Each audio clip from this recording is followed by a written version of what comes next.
Welcome to MorningFile. I'm your host, Emma McCarty, and today I'm joined with Bryan Smith to speak about his fundraising campaign for the Interval House of Hamilton.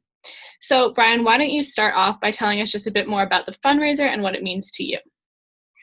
The Interval place has always had a big place in my heart. So if you look at the description of the walk, my childhood was obviously very colorful. So we got out of a situation when I was younger. And the big thing I remember about that is when I was 11, my sister was 13. We were just woken up in the middle of the night by my mother. She packed us each a bag of clothes and we had to walk. And we lived in the country in New Brunswick. So we had to walk. It was about 5 or 6 kilometers to the closest store. And eventually from there, we're in contact with Interval House and went in that direction. But the big thing for me and the reason I wanted to do the walk is it's kind of, I don't want to say nostalgic, it's a bad word, but it brings me back to that place and then hopefully just kind of shows other people that there is a way to get out of it.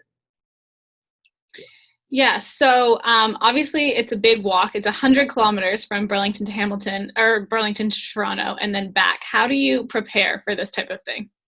Unfortunately, the only way is just to walk. So I've been going on very long walks. Last year, so this is the second year. The first year I made it about 76 kilometers, but in the 18 hours that I was walking, we had 3 rainstorms. So I got pretty bad trench foot and I eventually just had to stop because my feet were very much not in a good position. So this year, more waterproof shoes, more sock changes. It's just kind of learning from last year's mistakes and then hopefully making it the full 100 this year.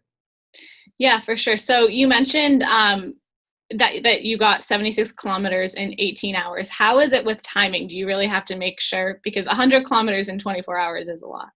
It's pretty quick, and I kind of gave myself a few extra hours. Ideally, I want to do it in about 2021, which is a pretty fast pace. My phone last year logged me and said I jogged for a little while, and you just have to put your head down, go into the deep cave, and then just keep walking.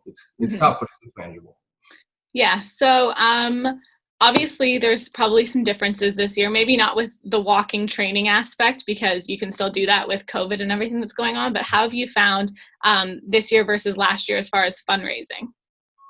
Fundraising's been interesting. We're a little below our mark that we were last year, but everybody's still very, very interested. The issue now comes with people that want to join me on certain legs, and they can do that, but unfortunately it'll probably be masked, which makes it much, much more difficult to walk. But again, we're open to that as well. It's just fundraising to last year, we're getting there. The awareness is much, much more, which is nice. And a lot of people are supporting and sharing our stuff, which is really, we're really appreciative.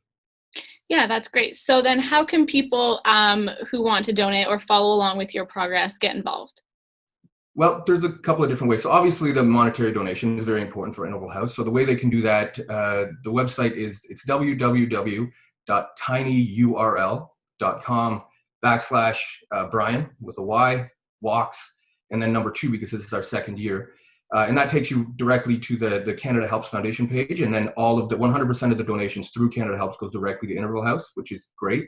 Mm-hmm. But another big thing, and the big reason we're doing this is awareness, to let people know that, there is a way out. And it's devastating, but it was very interesting because a lot of women came forward that you never know. And this is happening right in our backyard. So one of the things that we do is every few kilometers I'll stop. And last year we gave out a cell phone number where women can either anonymously text themselves, or if they have someone else that's been through this, they can text and just tell us their story.